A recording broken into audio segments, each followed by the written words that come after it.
I was born in a displaced persons camp in Germany. It was the same place where Hitler had written Mein Kampf, his plan for genocide. Where I was born, the smoke of the crematorium still hovered above us, and the earth was still smoldering with the embers of what were 182 members of my family murdered. That night was man's attempt to undo God's creation. It wasn't the first time, and it wasn't the last.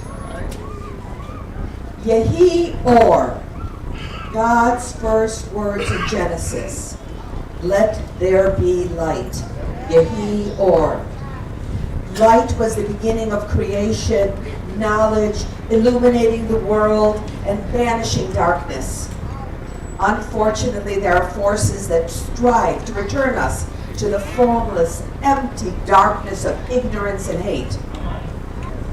Hitler knew that for a lie to work, it had to be repeated and repeated until it became common knowledge. And today, we hear that same hateful Nazi propaganda that my parents heard in the 1930s. South Africa, I saw water fountains, park benches, and buses labeled Nia Blanca, non-whites, and Netta Blanca, only whites. In fact, I got a free ride to a South African police station because of my opinions about apartheid. All right. Apartheid is not Israel. All right. Where Arab representatives have been in the Israeli Knesset, the Congress, since it started in 1949. Apartheid is not Israel, where there are 5 official Arab parties. Apartheid is not Israel, where Christians, Jews, Muslims, and Druze and Baha'is can all worship freely.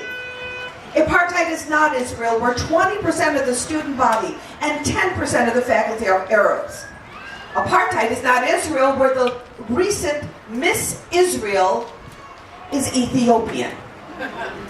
Apartheid is not Israel, where Salim Juban, an Arab member of the Supreme Court, an Arab Muslim member of the Supreme Court, sentenced the former Jewish president of Israel to jail. To separate Jews from their lives and from their land, it serves to say they have no claim to either. And they say now that Israel has no claim and Jews have no claim to Israel. Well, in that case, we can all throw out our Bibles. Yeah. Right. Jews are the indigenous people of the land. We've been there for over 3,000 years. Jerusalem is, was, always has been, always will be the capital of only one people, Israel.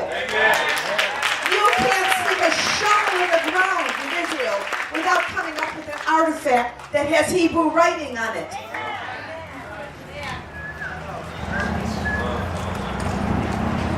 And so it's inconvenient. And some people are trying to rewrite history. So our ancient holy sites, such as the Western Wall, the Cave of the Patriarchs, Rachel's tomb, Joseph's tomb, many churches, ancient churches, are now being called, with the help of the United Nations, they're being called mosques. And they are bulldozing Jewish and Christian history. Another lie. Jewish homes in the West Bank, which if you know your history, and you know it, is Judea and Samaria. Judea. Jewish homes in Judea are an obstacle to peace. Why are Jewish homes any place an affront to anyone? We find no fault with Arabs living in Israel. So why must any place that's potentially Palestinian be ethnically cleansed of Jews? We don't believe in ethnic cleansing. Lie 3. Palestine belongs to the Palestinians. This is a deception.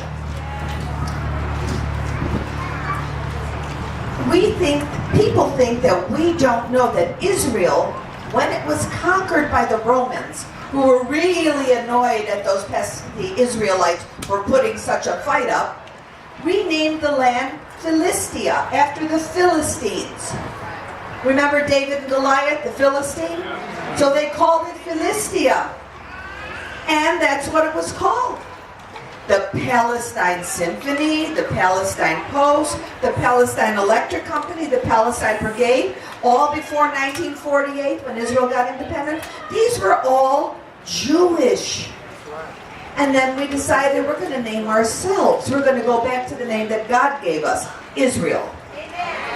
And so prior to 1967, there are no news headlines ever referring to Arabs as Palestinians. Lie 4, Israel doesn't want peace. Israel's put out a hand of peace when the Arabs attacked it in 1948, 1956, 1967, 1973. Israel was the victor of those wars. They made concessions to the perpetrators. And you know what the Arab states responded? 3 no's. No peace, no negotiations, no recognition of a Jewish state. Israel gave up land and was willing to give up more land for peace. But we see what happens in Gaza. We gave up land and got terror. That's right.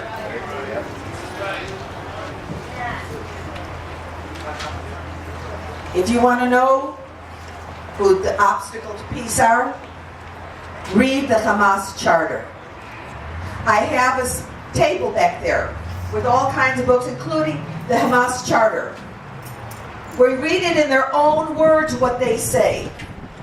One of many, many dozens of quotes. They say, Israel will exist and will continue to exist until Islam will obliterate it. That's their words, not mine. Lie 5, it's a Jewish problem. As much as the enemies of Jews in Israel would have us believe that this is a Jewish problem, it's not. The haters of Israel call Israel the little Satan, and the U.S. the big Satan. We here are in the crosshairs, and it was pretty clear in the Boston bombings, in Fort Hood, and 9/11. Just as the Holocaust started as a final solution to the Jewish problem and quickly escalated to embroil the whole world, so today the anti-Israel frenzy has metastasized. It's a cancer, and it's including the whole world, and an attack on Christians. Christians are fleeing Muslim-controlled lands as they face unprecedented persecution, arrests, and violence. And it's not just sporadic violence of mobs going on Christmas killing sprees, but it's policy. Last week, the Grand Mufti of Saudi Arabia called for the destruction of all churches in the region. And as we speak, churches are burning.